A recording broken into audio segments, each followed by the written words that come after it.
Saudara Prabowo Subianto telah melantik 48 menteri dan 56 wakil menteri serta kepala badan. Jumlah wakil menteri lebih banyak dari jumlah menteri karena satu kementerian ada yang memiliki 2 hingga 3 wakil menteri. Kabinet yang dinamai sebagai Kabinet Merah Putih secara jumlah lebih banyak dari era Presiden ke-7 Republik Indonesia Joko Widodo yang hanya ada 34 kementerian. Presiden Prabowo Subianto melantik jajaran Menteri Kabinet Merah Putih di Istana Negara Jakarta pada Senin pagi. Total ada 48 menteri yang dilantik. Selain melantik 48 menteri, Presiden juga melantik 5 pejabat setingkat menteri, yakni Jaksa Agung, Kepala BIN, Kepala Staf Kepresidenan, Kepala Kantor Komunikasi Kepresidenan, Ketua Dewan Ekonomi Nasional, dan Wakil Kepala Staf Kepresidenan. Usai membacakan keputusan Presiden tentang pengangkatan kepala lembaga setingkat menteri, Presiden Prabowo membacakan sumpah jabatan yang diikuti oleh para menteri dan 5 pejabat setara menteri. Bahwa saya akan setia kepada Undang-Undang Dasar Negara Republik Indonesia Undang-Undang Dasar Negara Republik Indonesia tahun 1945 serta akan menjalankan segala peraturan perundang-undangan dengan seluruh-seluruhnya demi dharma bakti saya kepada bangsa dan negara, bahwa saya dalam menjalankan tugas jabatan akan menjunjung tinggi etika jabatan,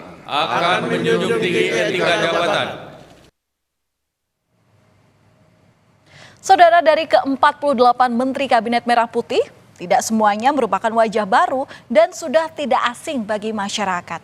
Tercatat ada 16 menteri yang menjabat di masa pemerintahan Presiden ke-7 Republik Indonesia Joko Widodo yang kemudian dipercaya kembali di Kabinet bentukan Prabowo Subianto. Ada yang kembali dipercaya di kementerian yang sama, ada pula yang ditugaskan di kementerian baru. 12 menteri di era Jokowi kembali dipercaya memegang kementerian yang sama, sementara 6 menteri lainnya kini menjabat di kementerian yang berbeda. Persiapan pelantikan Kabinet Merah Putih, saya jam 9 sudah sampai di Istana Merdeka. Insting saya langsung masuk ke ruang pelantikan, saya tanya protokol, gimana ini ngaturnya? Kan jumlah yang dilantik lebih banyak, cukup enggak? Gitu. Terus spos ada di mana? Yang dilantik ada berapa agama? Yang doa pemimpin agamanya sudah siap betul-betul. Saya terus habis itu kaget saya. Loh, saya kan enggak main sesnek lagi. Dalam acara Rapimnas Partai Gerindra 31 Agustus lalu, Prabowo menyebut menteri-menteri pilihan Jokowi adalah orang-orang hebat.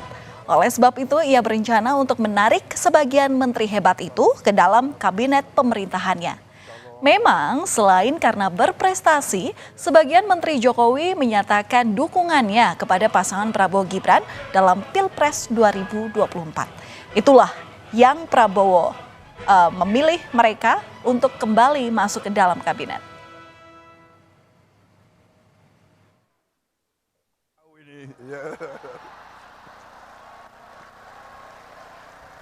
Pak, maaf Pak, karena Bapak pilih orang-orang hebat, mungkin sebagian dari mereka di kabinet saya Pak nanti ini. Tapi saya sudah tahu akal kalian. Kalau diajak Pak Jokowi, kami mendahului Pak, kami akan jemput Bapak. Bukan jemput Bapak, dia takut diajak itu. Terjawab sudah, saudara, siapa saja tokoh yang tergabung dalam Kabinet Merah Putih. Bila sebelumnya ada pesohor Raffi Ahmad dan juga Yovie Widianto yang sempat dipanggil ke kediaman Prabowo di Kertanegara, Jakarta, kini saat pelantikan tak ada Raffi maupun Yovie, melainkan Giring Ganesha dan Taufik Hidayat. Hilangnya nama Raffi Ahmad dan Yovie Widianto dalam pengumuman susunan Kabinet Prabowo tak terlalu mengejutkan. Pasalnya, Raffi dan Yovie juga tak dipanggil dalam acara pembekalan calon menteri dan wakil menteri di Hambalang pada Kamis 17 Oktober 2024. Menurut keterangan Bima Arya, Raffi Ahmad dan Yovie Widianto diberi tugas khusus oleh Prabowo Subianto.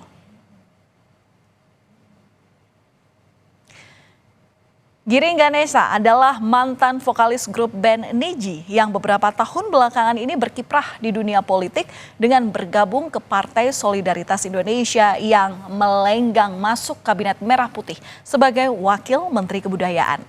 Dan ada mantan atlet badminton Taufik Hidayat yang kini dipercaya menjadi Wakil Menteri Pemuda dan Olahraga. Taufik pernah menjadi staf khusus Menpora Imam Nahrawi di tahun 2017 hingga 2018. Temenin sama ibu saya, mertua saya, sama istri saya sih.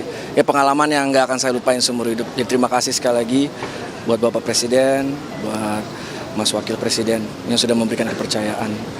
Sudah pembagian tugas belum dengan Pak Menteri nanti? Ini udah dijemput nih, luar biasa nih. Saya kaget juga baru keluar langsung dijemput. Di antara nama-nama menteri ada sejumlah sosok yang pernah berseberangan dengan Prabowo Subianto. Tercatat ada 4 mantan aktivis 98 yang kini berkiprah di Kabinet Merah Putih. Mereka adalah Nezar Patria, Agus Jabo, Mugianto, dan Faisal Riza. Nezar Patria mulai dikenal setelah jadi Sekjen Solidaritas Mahasiswa Indonesia untuk Demokrasi. Bersama Mugianto dan Faisal Riza, Nezar juga jadi korban penculikan di tahun 1998. Agus Jabo, sosok yang memprakarsai Partai Rakyat Adil Makmur.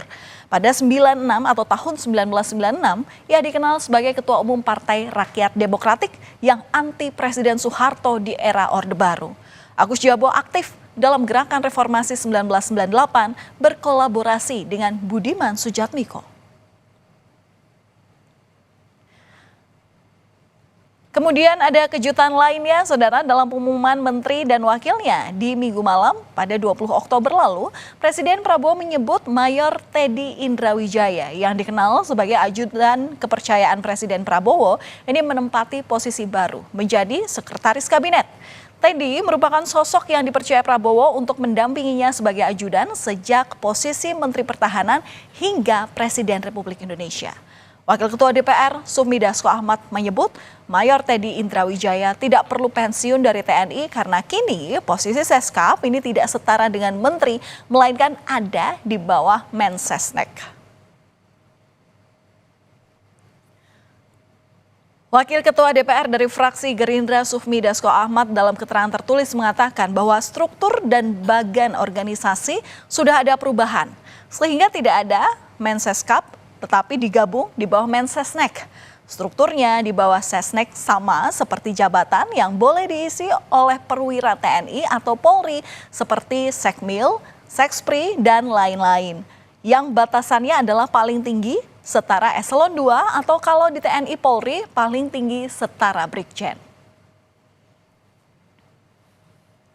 Soal penyusunan Kabinet Merah Putih, Presiden ke-7 Republik Indonesia Joko Widodo menyebut itu adalah hak prerogatif Presiden.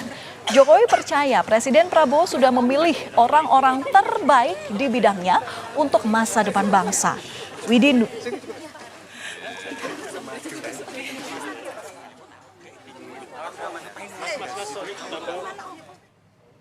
Semuanya 100% itu hak prerogatif Presiden. Semuanya saya kira sudah lewat pertimbangan-pertimbangan yang matang. Siapapun yang telah dipilih itu pasti melalui pertimbangan-pertimbangan yang matang, melalui kalkulasi-kalkulasi yang juga matang. Saya meyakini yang dipilih Pak Prabowo adalah yang terbaik dari yang ada.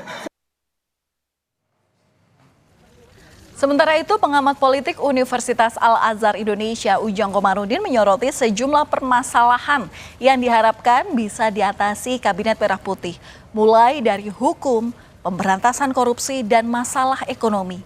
Ujang menekankan 100 hari pertama adalah masa krusial untuk melihat kinerja awal para menteri kabinet yang baru. Menjadi instrumen yang penting untuk menjadi PR Pak Prabowo untuk ditegakkan. Sekaligus juga bagaimana pemberantasan korupsi. Lalu bidang ekonomi, tantangannya tidak mudah, sangat berat ya. Bagaimana Pak Prabowo ingin pertumbuhan ekonominya 8%, di tengah-tengah pengangguran yang banyak, di tengah-tengah PHK yang terus bergulir. Oleh karena itu ya kita tunggu apakah mereka mampu atau tidak, kita ukur ya paling tidak dalam 100 hari ke depan. Bisakah menyelesaikan persoalan hukum atau mampukah mereka menyediakan lapangan pekerjaan? Kita tunggu kinerja mereka. Kabinet Merah Putih sudah dibentuk dan diresmikan dengan pelantikan di Istana Kepresidenan Jakarta. Formasi kabinet yang dibentuk merupakan gabungan antara partai politik, para ahli atau profesional, loyalis, dan relawan atau tim sukses saat kontestasi Pilpres lalu. Setidaknya 100 hari ke depan, publik menantikan gebrakan para menteri baru untuk menuntaskan permasalahan seputar hukum dan ekonomi. Selamat bertugas para menteri dan wakilnya di Kabinet Merah Putih.